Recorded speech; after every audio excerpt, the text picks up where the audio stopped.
In this video, I will discuss an experience that James Fox had, which may have involved an attempted contact by aliens.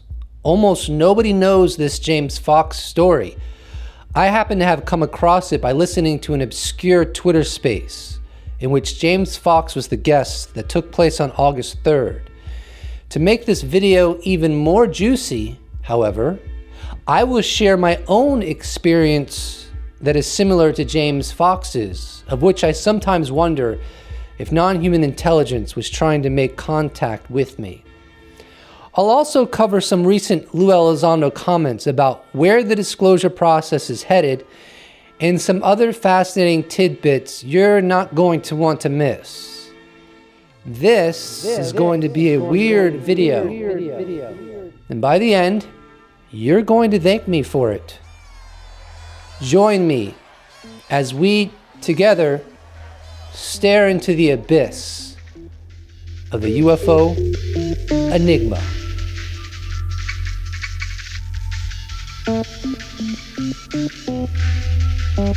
We're just going to go right into what I cited in the opening of this video.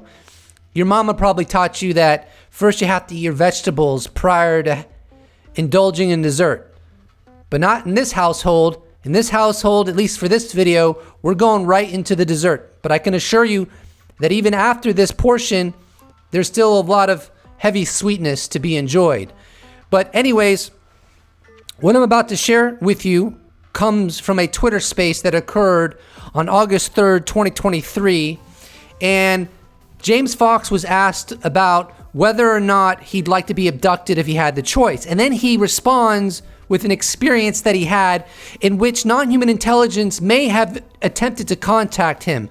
I have a similar story, perhaps not as impressive, but enough of the small talk. Let's just dive right in. Yeah, thank you, Game. And hi, James. I hope you had a great time here today. I know we all had a great time listening to you. As kind of the preset, this is a fun question, just because I like to take it a little bit more easy. So my name is Katie with Louisiana Sister Squad Podcast, and I wanted to ask you if you had the chance to willingly be abducted, or if you were going to be abducted by an alien, would you go willingly or would you fight it?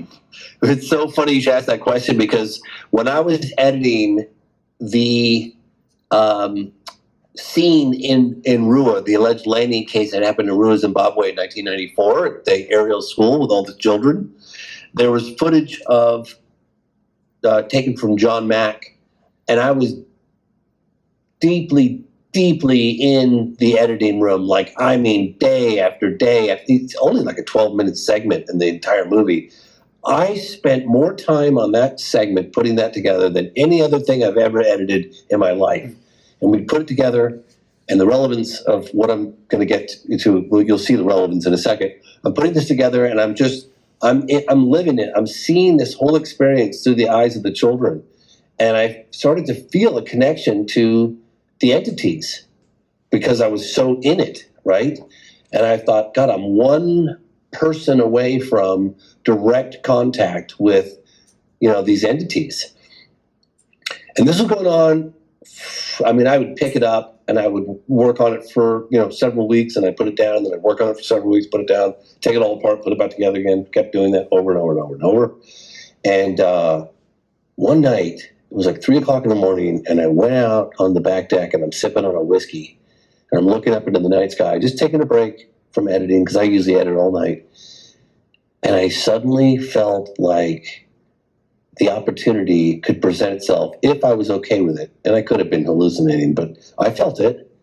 Telepathic message, like, if we'll reveal ourselves if you're ready. And I was like, no, thank you.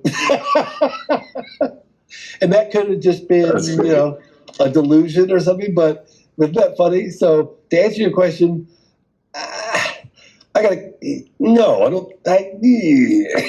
think I would go right now. You sound conflicted right now, James. I had a similar experience to James Fox when I first started my channel, or when I was first covering UFOs within relative close proximity to the October 11th, 2017 To the Stars Academy press conference, I keenly remember, I think I was standing up in my apartment, and all of a sudden, I felt like something was being broadcast into my mind. Now, let me give some caution. I would not consider this telepathic, and if we define telepathy as something utterly unambiguous, which I've experienced before, or my memory tells me I've experienced before. This was much more ambiguous. But I do recollect it felt like something was broadcast into my brain, ambiguous, mind you, not completely unambiguous. That's definitely telepathy, not to that extent by any stretch of the imagination. But it did give me the impression that something was broadcast into my mind. It was like a television set that was having all kinds of interference, if you will. And there was this like gray alien being broadcast on this television set that was having all kinds of interference. And the communication was, do you want contact? And I thought about it for a moment, and I said, no.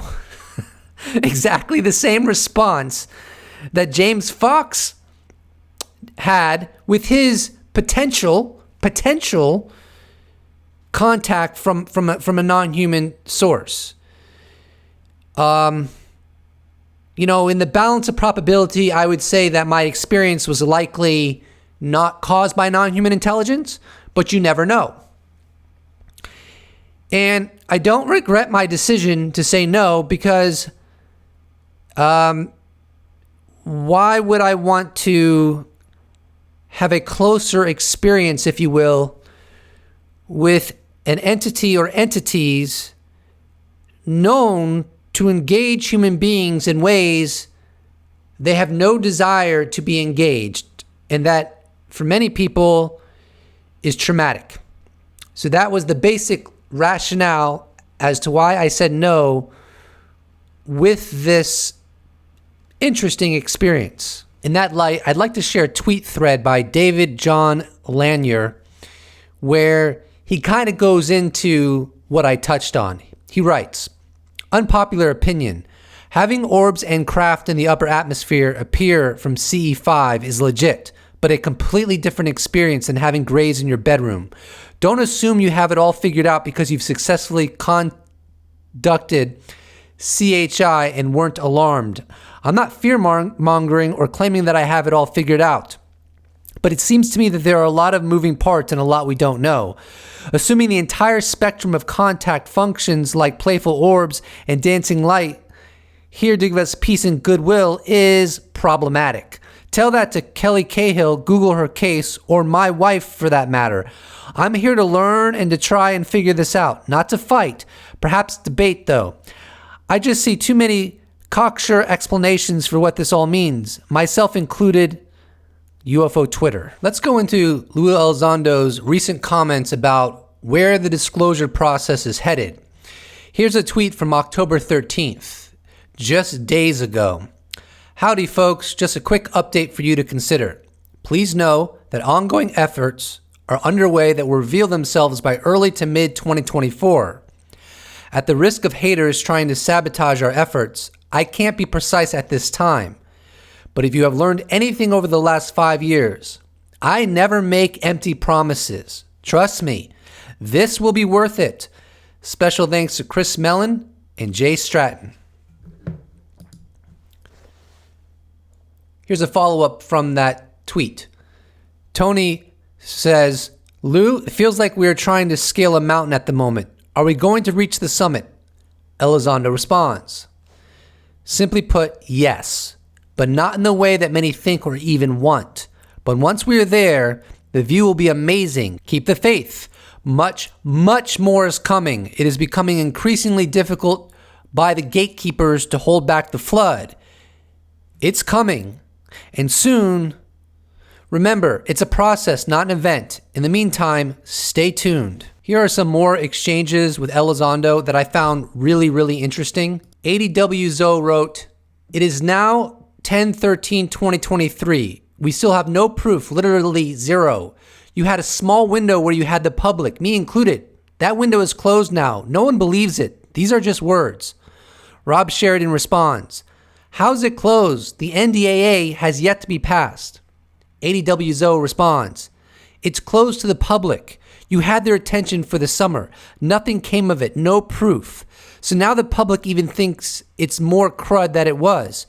So the only way to get them back is with proof. More books, documentaries, miniseries, Twitter posts, blurry videos, and promises of things to come are going to get you all laughed at. Again, I'm not your enemy, as I always state. I want this to be true, but I am a realist. Elizondo responds, let's see. DoD admits UAP are real and a flight safety issue. An office is set up to analyze UAP. Legislation was passed twice. Whistleblower protection is now real. Former senior government officials admit UAP are real. International community are now engaged. You have public hearings, etc., etc., etc. Yeah, you're right. No progress. Maybe you could do better. I want to share a response to the initial tweet I shared with you of Lue Elizondo by Project Unity. I've been told similar things about an event that was pushed from this year to early next. Privately organized, whistleblowers testifying, etc. The following clip is from the August 3rd Twitter space, of which James Fox was the guest. We've already shared a clip from that. Now, what James Fox is going to say in this clip, in my opinion, factors in to precisely what Lue Elizondo said is going to happen either in the beginning of 2024 or the middle of 2024. Are you aware of anything coming within the next, few months? Something significant that the public is not aware of yet? Yes. Wow. Can you elaborate? No. I really can't, but I'm involved with it, so that's how aware I am. All right, great question, Disclosure. That was a perfect question, but that's why when I made the bet with Destiny, I was like, Destiny doesn't have the distinct advantage of being on the inside. Yeah, Destiny was like, oh, it's the same old shit. Nothing gonna happen. Did you guys see that debate with? Or I wouldn't even call it a debate. I don't know, with Destiny. What I just showed you, that previous clip was from the beginning of the Twitter space. Here's another clip, but this is from the end of the Twitter space, at least in which James Fox was involved. And it seems like he's touching on the same thing again, but giving a little bit more details. For my last question, yes, sir. Could you give us any information that is not out there yet that you can just give us a snippet of something to look forward to? Well, I mean, I think it's going to be, I would say, not too far in the future. If everything goes as planned, you'll definitely have something very juicy to look forward to. Video or photographic evidence? Eyewitness testimony. Awesome. All right, and yeah, Matt? but pretty good eyewitness testimony. So I gave you a bunch of intelligence. You might have noticed that James Fox referenced a bet he recently made with the YouTuber Destiny. One of the primary components of that bet was whether or not, if not the element that would determine who wins, frankly, is whether or not new firsthand whistleblowers would come forward. And James Fox said he's directly involved in what's coming down the pipe. He said that in the Twitter space that took place on August 3rd. Project Unity talked about whistleblowers testifying. And James Fox explicitly said, eyewitness testimony, pretty good in that Twitter space. So if I were to put two and two together, I would say 2 + 2 equals new witnesses testimony. I think that's what's coming down the pipe. I think that's pretty clear. I think this all comes down to 3 words. Just the beginning, muchacho. I guess that was 4 words. Sue me. That's all you need to know. I think it was extremely bold for Lue Elizondo to say explicitly early to mid 2024. He's not one to mess around. I think all you need to know are 2 elements. And this is my opinion. Number 1, there is a UFO cover-up. There has been a long time. And the U.S. government has forensic proof on a scientific level that we're not alone. And number 2, this process that started to move much quicker starting on around December 16th, 2017, with that New York Times article, only goes in one direction. And we'll see how this all plays out. If you want to keep your finger on the pulse of how this all plays out, then I'd recommend that you subscribe to my channel, muchacho. And I appreciate you watching this. I have a lot of more stuff lined up to be released and to be worked on in this coming month. So please do not forget to subscribe. And if you'd like to support this channel, you can check out my merch shop where I sell t-shirts. You can become a patron. You can become a YouTube member. You can give me a one-time donation. All those potentialities can be accessed in the description box below. Or you can just slap a like on this bad boy and I will appreciate it so much. Thank you so much for watching. I look forward to seeing you in the next episode. Special thanks to all patrons, YouTube members, those that have bought merch, those that have given me a one-time donation. I couldn't do without you. Thank you so much. See you in the next episode.